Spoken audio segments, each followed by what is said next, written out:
Assalamualaikum warahmatullahi wabarakatuh. Halo, apa kabar semua? Semoga kita semua senantiasa dalam keadaan sehat walafiat dan penuh keberkahan. Perkenalkan, saya Miftahul Jannah, mahasiswa Universitas Terbuka dengan NIM 859174385 UPBJJ Mataram. Pada kesempatan kali ini, saya akan melaksanakan kegiatan praktikum dengan judul pengelompokan bahan makanan berdasarkan kandungan zat gizi. Kegiatan praktikum ini saya laksanakan di bawah bimbingan Ibu Reni Puspitasari dengan NA 01013405. Adapun tujuan utama dilaksanakannya percobaan ini adalah agar saya dapat mengelompokkan bahan-bahan makanan berdasarkan kandungan zat gizi yang terdapat di dalamnya. Sebelum masuk ke kegiatan inti, izinkan saya menyampaikan alat dan bahan yang saya gunakan dalam praktikum ini.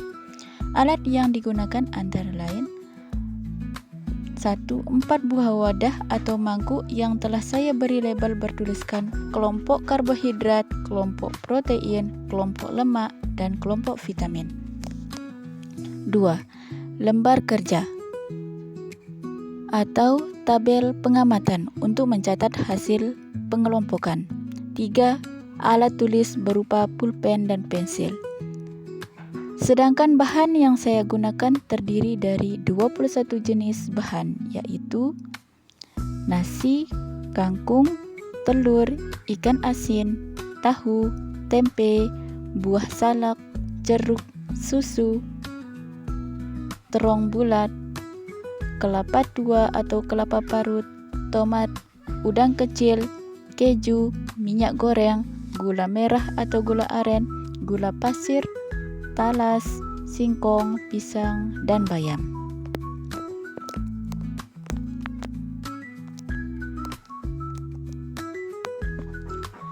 Sebelum kita melakukan proses pengelompokan, saya akan menyampaikan materi atau landasan teori yang menjadi dasar pelaksanaan percobaan ini.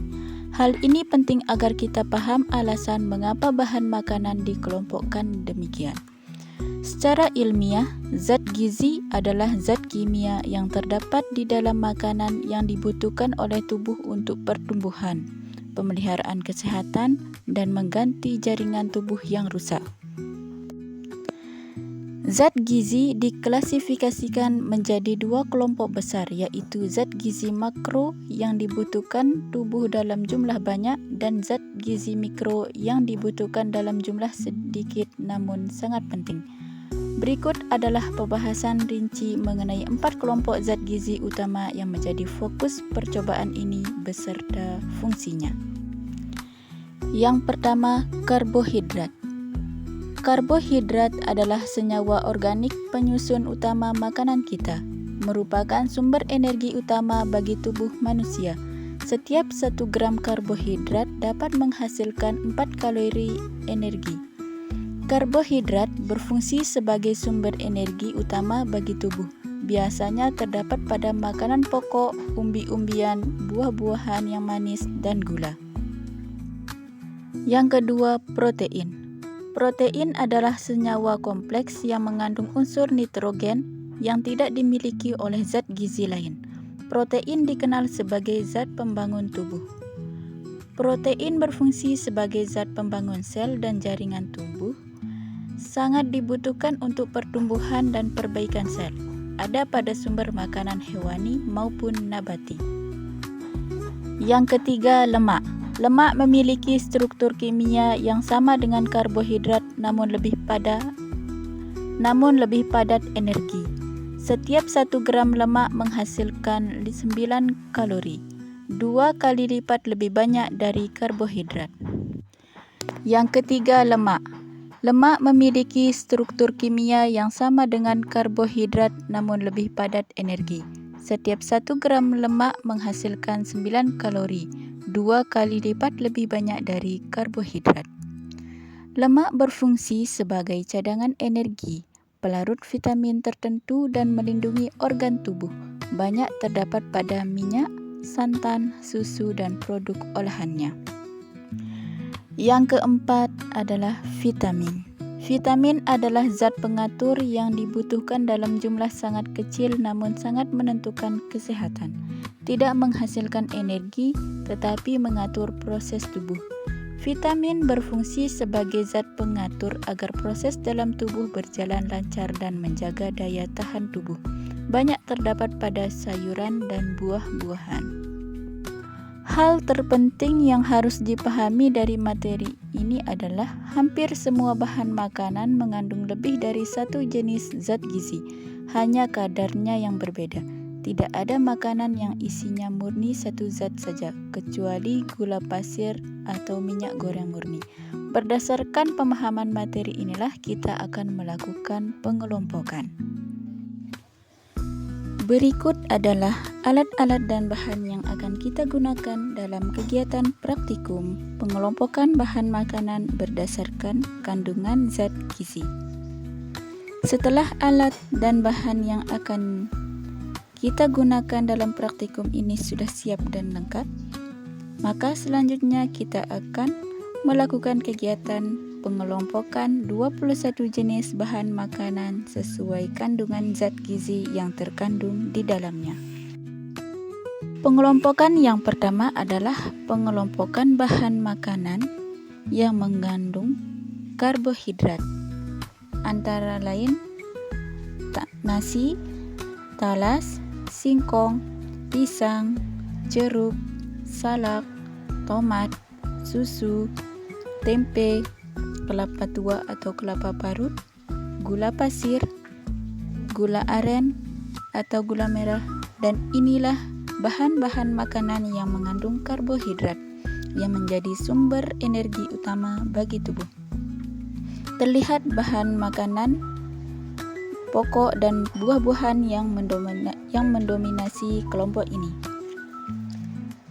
Pengelompokan yang kedua yaitu kelompok protein, yang terdiri dari telur, ikan asin, udang, susu, keju, kangkung, bayam, tempe, tahu, nasi, kelapa tua, dan talas.